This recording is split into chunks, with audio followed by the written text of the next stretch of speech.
ಸ್ವಲ್ಪ ಅಸಮಾಧಾನ ಇರೋದು ನಿಜವೆಂದು ಮುಳಬಾಗಿಲು ಶಾಸಕ ಸಮೃದ್ಧಿ ಮಂಜುನಾಥ್ ಹೇಳಿದ್ದಾರೆ. ಕೋಲಾರದಲ್ಲಿ ಮಾತನಾಡಿದ ಶಾಸಕ ಸಮೃದ್ಧಿ ಮಂಜುನಾಥ್, ಜಿಟಿ ದೇವೇಗೌಡ ಮತ್ತು ಸಾರಾ ಮಹೇಶ್ ನಡುವೆ ಮೊದಲಿನಿಂದಲೂ ಕೂಡ ನಡೆಯುತ್ತಲೇ ಇದೆ. ಹೈಕಮಾಂಡ್ ಸಮಾಧಾನ ಮಾಡಬಹುದಾಗಿತ್ತು, ಅವರು ಮಾತನಾಡಿಸಿಲ್ಲವೆಂದು ಶೋಚನೀಯ ಸಂಗತಿ ಅಂತ ಹೇಳಿದ್ದಾರೆ. ಇನ್ನು ಮುಂದೆ ಹೈಕಮಾಂಡ್ ಏನು ತೀರ್ಮಾನ ತೆಗೆದುಕೊಳ್ಳುತ್ತೆ ಅಂತ ಕಾಯಬೇಕು ಅಂತ ಹೇಳಿದ್ದಾರೆ.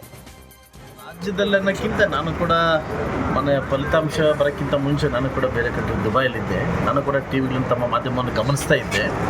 ಏನು ಸ್ವಲ್ಪ ಡಿಫ್ರೆನ್ಸಸ್ ಇದೆ, ಏನೋ ಸ್ವಲ್ಪ ಇದಿದೆ, ಮನಸ್ತಾಪಗಳಿದೆ ಅಂತ. ಮನಸ್ತಾಪಗಳಿರೋದಂತೂ ನಿಜಾನೇ, ಅದು ಇಲ್ಲ ಅಂತ ಹೇಳ್ಕೊಳ್ಳೋಕ್ಕಂತೂ ಆಗಲ್ಲ. G T Devegowda versus Sara Mahesh ಬಗ್ಗೆ ಏನು ಇವತ್ತಿಂದ ಮೊದಲಿಂದ ನಡೀತಿರ್ತಕ್ಕಂಥ ವಿಷಯ. ಸೊ ಈಗಾಗಲೇ ನಮ್ಮ ಹೈಕಮಾಂಡ್ ಒಂದು ಸಮಾಧಾನ ಮಾಡ್ಬೋದಿತ್ತು. ಯಾಕೆ ಜಿ ಟಿ ದೇವೇಗೌಡ ಹಿರಿಯರಿದ್ದಾರೆ, ಅದು ಅನುಭವಿಗಳಿದ್ದಾರೆ, ಕರ್ಕೊಂಡು ಮಾತಾಡ್ಬೋದಿತ್ತು. ಅವ್ರನ್ನ ಹೋಗಿ ಮಾತಾಡಿಸಿಲ್ಲ ಅನ್ನೋದು ಒಂದು ಶೋಚನೀಯ ಸಂಗತಿ. ಖಂಡಿತವಾಗಿ ಅದು ಮಾಡ್ಬೋದು. ಬಳ್ಳಾರಿಯಲ್ಲಿ ನಡೆದ ಕಾರ್ಯಕ್ರಮವೊಂದರಲ್ಲಿ ಸಿಎಂ ಸಿದ್ದರಾಮಯ್ಯ ಅವರು ಧರ್ಮದ ಪಾಠ ಮಾಡಿದ್ದಾರೆ.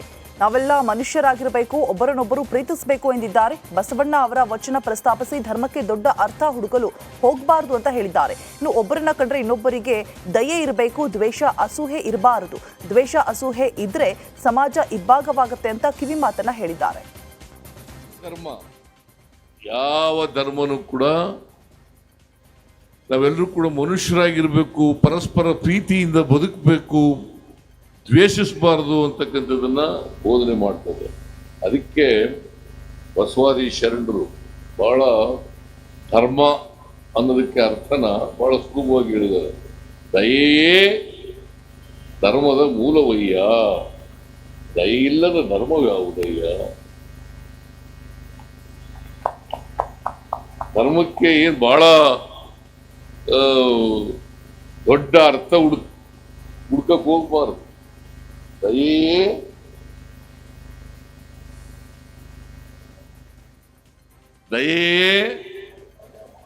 ಧರ್ಮದ ಮೂಲವಯ್ಯ.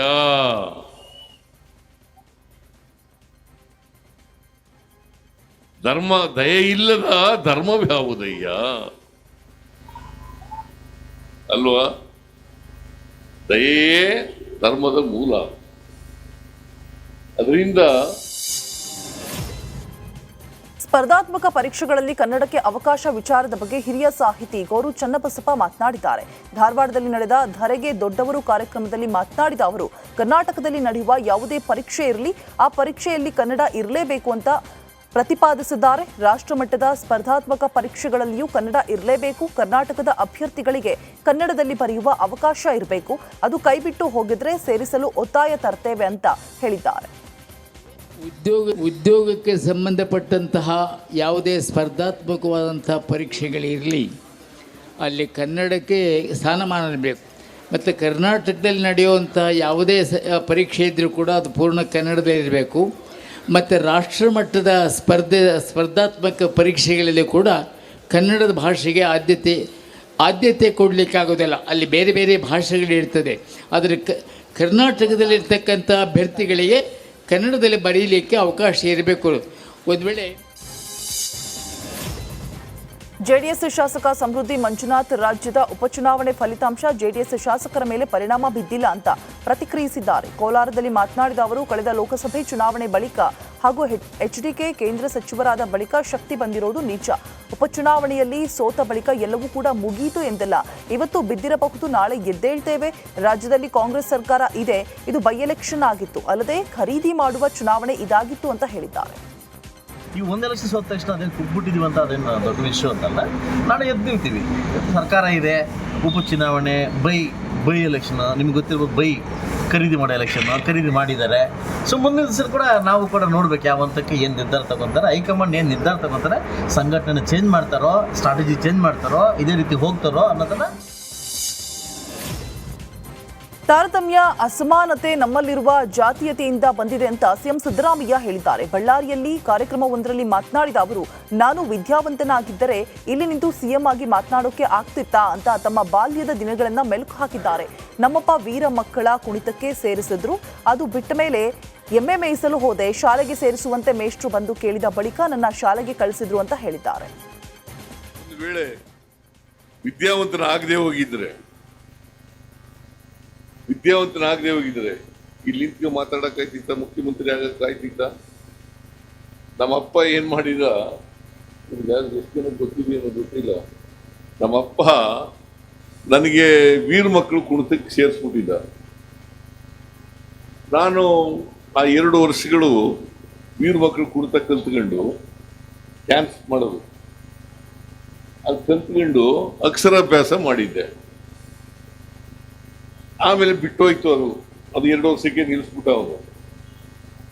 ಆಮೇಲೆ ನಾನು ಊರಿನಲ್ಲಿ ಎಮ್ಮೆ ಮೇಯಿಸಕ್ಕೆ ಶುರು ಮಾಡ್ಕೊಂಡ್ಬಿಟ್ಟಿದ್ದೆ. ಎಮ್ಮೆಗಳು ಮೇಯಿಸೋದು ನಮ್ಮ ಊರಿನಲ್ಲಿ, ನಮ್ಮ ಮನೆಯಲ್ಲಿ ಎಮ್ಮೆಗಳಿದ್ದು ಆ ಎಮ್ಮೆ ಮೇಯಿಸ್ಕೊಂಡು ಇರ್ತಿದ್ದೆ. ರಾಜಪ್ಪನ ಮೇಷ್ಟ್ರು ಬಂದರು. ರಾಜಪ್ಪ ಅಂತ ನಮ್ಮ ಊರಿಗೆ ಹೆಡ್ ಮಾಸ್ಟರ್ ಬಂದಿದ್ರು. ನಾನು 1ರಿಂದ 4ನೇ ತರಗತಿವರೆಗೂ ಓದಲಿಲ್ಲ. ನೇರವಾಗಿ 5ನೇ ತರಗತಿಗೆ ಸೇರ್ಕೊಂಡ್ಬಿಟ್ಟೆ.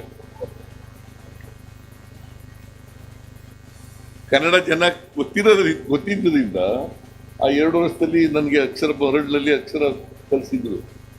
ಬರಡಿನ ಮೇಲೆ ವೀರ ಮಕ್ಕಳು ಕುಣಿತ ಕಲಿತಿದ್ದಿಲ್ಲ, ಆಗ ಬರಡಿನಲ್ಲಿ ಅಕ್ಷರಾಭ್ಯಾಸ ಮಾಡ್ತಿದ್ರು. ಸೊ ಹಾಗಾಗಿ ನಾನು ಕನ್ನಡ ಚೆನ್ನಾಗಿ ಓದೋದು, ಬರೆಯೋದು, ಲೆಕ್ಕ ಮಾಡೋದು, ಕೂಡೋದು, ಕಳಿಯೋದು, ಗುಣಾಕಾರ, ಭಾಗಾಕಾರ ಅವೆಲ್ಲ ಕಲಿತ್ಕೊಬಿಟ್ಟಿದ್ದೆ. ಸಿಎಂ ಸಿದ್ದರಾಮಯ್ಯರನ್ನ ಇಕ್ಕಟ್ಟಿಗೆ ಸಿಲುಕಿಸಿರುವ ಮುಡಾ ಸೈಟ್ ಹಗರಣ ಸಂಬಂಧ ಆರ್ಟಿಐ ಕಾರ್ಯಕರ್ತ ಗಂಗರಾಜುಗೆ ಇಡಿ ಅಧಿಕಾರಿಗಳು ವಿಚಾರಣೆ ನಡೆಸಿದ್ದಾರೆ. ಸತತ 8 ಗಂಟೆ ಕಾಲ ಗಂಗರಾಜುಗೆ ಅಧಿಕಾರಿಗಳು ಪ್ರಶ್ನೆಗಳ ಸುರಿಮಳೆಗೈದಿದ್ದಾರೆ. ಮತ್ತೆ ಮುಂದಿನ ವಾರ ವಿಚಾರಣೆಗೆ ಹಾಜರಾಗುವಂತೆ ಇಡಿ ಸೂಚನೆಯನ್ನ ಕೊಟ್ಟಿದೆ. ಕೊಲೆ ಆರೋಪ ಹೊತ್ತಿರೋ ದರ್ಶನ್ ಸೇರಿ 6 ಆರೋಪಿಗಳ ಜಾಮೀನು ಭವಿಷ್ಯ ಇಂದು ನಿರ್ಧಾರವಾಗಲಿದೆ. ಬೇಲ್ ಸಿಗತ್ತಾ ಅಥವಾ ಜೈಲೇ ಮುಂದುವರಿಯುತ್ತಾ ಇಂದು ಗೊತ್ತಾಗಲಿದೆ. ಮೆಡಿಕಲ್ ಬೇಲ್ ಮೇಲೆ ಹೋಗಿರುವ ಕೊಲೆ ಆರೋಪಿ ದರ್ಶನ್ ರೆಗ್ಯುಲರ್ ಜಾಮೀನಿಗಾಗಿ ಓದಾಡ್ತಾ ಇದ್ದಾನೆ. ಇದಕ್ಕೆ ಬ್ರೇಕ್ ಹಾಕೋದಕ್ಕೆ ಎಸ್ಪಿಪಿ ಪ್ಲಾನ್ ಮಾಡಿದ್ದಾರೆ.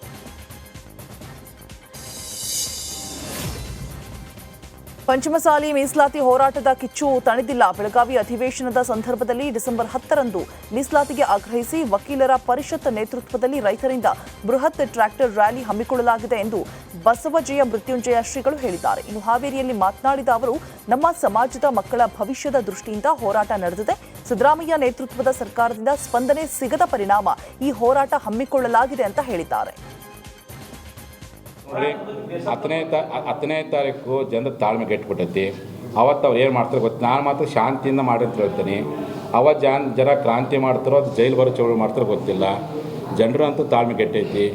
ಈ ಸರ್ಕಾರ ಏನು ನಿರ್ಲಕ್ಷ್ಯ ಮಾಡಿದೆಯಲ್ಲ, ಹಿಂದಿನ ಸರ್ಕಾರ ಕೊನೆ ಪಕ್ಷ ನಾವಿದ್ದಲ್ಲಿ ಬಂದು ಮಾತುಕತೆ ಮಾಡ್ತಿತ್ತು, ಸ್ಪಂದಿಸ್ತಿದ್ರು, ನಮ್ಮ ಹೋರಾಟಕ್ಕೊಂದು ಘನತೆ ಗೌರವ ಬರ್ತಿತ್ತು. ಇವರು ಏನು ನಮ್ಮನ್ನು ಎಲ್ಲೇ ಒಂದು ಕಡೆ ಅಷ್ಟೊಂದು ಎಷ್ಟು ಮಟ್ಟಿಗೆ ಸ್ಪಂದನೆ ಮಾಡಿರೋಂಥ ನಮ್ಮ ಜನರಿಗಿದೆ.